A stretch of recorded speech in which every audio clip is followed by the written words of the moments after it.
So here's a fun little challenge for you. आपके हाथ में इस समय जो भी पेन है उसको अपने फर्स्ट फिंगर पे कुछ इस तरीके से रख के बैलेंस करने का ट्राई करो, जैसा कि मैं यहाँ पे कर रहा हूँ। हो गया? आसान है ना? लेकिन what if now I tell you कि आपको इसको इसी तरीके से एकदम स्टेडीली होल्ड करना है बिना मूव होने दिए फॉर नेक्स्ट 15 मिनट्स। अब शायद ये इतना आसान नहीं है, because now it requires balance, patience and most importantly consistency. पढ़ाई में भी कंसिस्टेंसी ना कुछ इसी टाइप की है। It is about holding steady even when things start feeling little boring and uncomfortable. So hi all, this is Nirvan Pawar and in today's video I am going to talk about something very crucial for every JEE and NEET aspirant, that is being consistent. सबसे पहले तो ये समझ लेते हैं कि consistency important क्यों है। कंसिस्टेंसी इंपॉर्टेंट है बिकॉज ये आपको लॉन्ग टर्म में रिजल्ट लाकर देगी। Think of it like watering a plant. अगर आप किसी प्लांट को एक दिन पानी दोगे और उसके बाद हफ्ते भर स्किप कर दोगे तो प्लांट ग्रो नहीं करेगा। देयर आर चांसेस कि शायद वो प्लांट मर जाए। लेकिन अगर आप उसी प्लांट को डेली बेसिस पर पानी देते चले जाओगे, it will bloom eventually. JEE and NEET preparation में भी consistency is 100% guarantee of you working towards the best result that you can get for yourself. And this is true even if your progress looks little slow initially. But फिर consistent रहने में issue क्या है?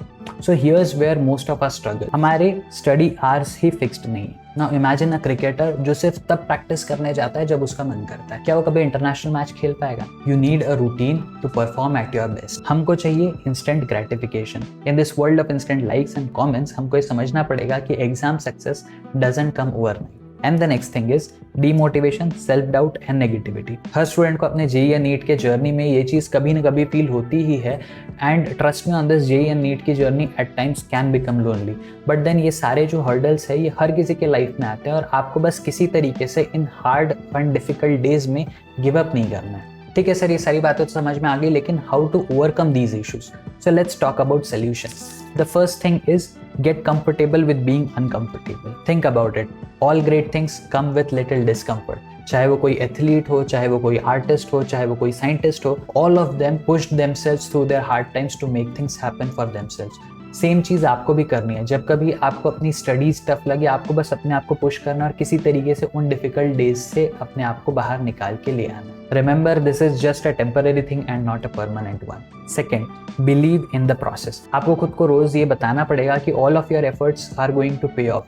Many toppers shared that even on their hardest days, they kept believing that they'll succeed, and eventually they did. So just believe that with every passing day you are getting better, even if it is just by a bit. Third one is goal reminder. आपको बस एक छोटा सा काम करना है। एक piece of paper पे जो भी आपका टारगेट स्कोर है या जो भी आपका ड्रीम कॉलेज है वो लिखकर आप जहाँ कहीं पढ़ते हो वहां पर लगा के रख देना है। This will keep reminding you on daily basis of what your goals are, why you are working hard, और यही आपके लिए एक इंटरनल मोटिवेशन का काम करेगा। Fourth one here is identify and sacrifice your top distraction. अब चाहे आपके लिए ये फोन हो, सोशल मीडिया हो, गेम्स हो या पॉर्न हो, you just have to be honest to yourself and identify what is the top distraction for you.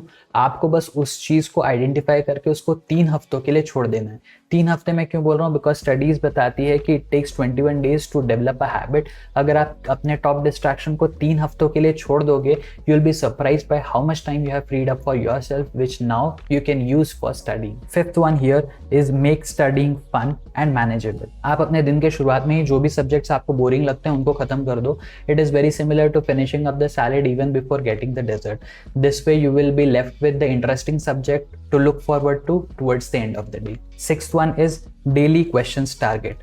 Set the target. आपको 50 क्वेश्चन तीनों सब्जेक्ट मिला के डेली बेसिस पर करने ही करने हैं। It sounds big, but then there is no escape from question solving for a good result. Seventh one is reward yourself.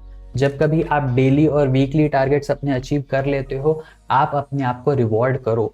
It could be a small treat, it could be a short movie, it could be an hour with your friends. जो भी चीज करना चाहो करो, लेकिन you need to reward yourself, but you need to celebrate your discipline. And eighth and the last one is plan your day in advance. हर रात सोने से पहले आपको एक क्विक टू डू लिस्ट अपने लिए बना के रख लेनी है कि नेक्स्ट डे मुझे क्या क्या चीजें करनी है। ऐसा करने से आप अपने आप के लिए बहुत सारी क्लैरिटी बना लोगे, आप अपना समय बहुत सारा सेव कर लोगे and at the same time आपके पास एक पर्पस रहेगा जब कभी आप सो के उठोगे कि आज मुझे दिन में क्या चीज़ें कवर करनी है। देखो क्या है ना, कंसिस्टेंसी डिफिकल्ट ज़रूर है लेकिन वर्थ इट बहुत है।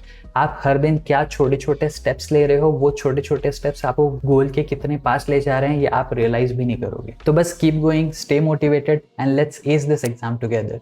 Do not forget to like the video, subscribe to the channel and hit the bell icon so that इस तरीके के और भी वीडियोस आपको मिलते रहे। I'll see you again in the next video. Till then, be happy, be safe, take care, bye bye.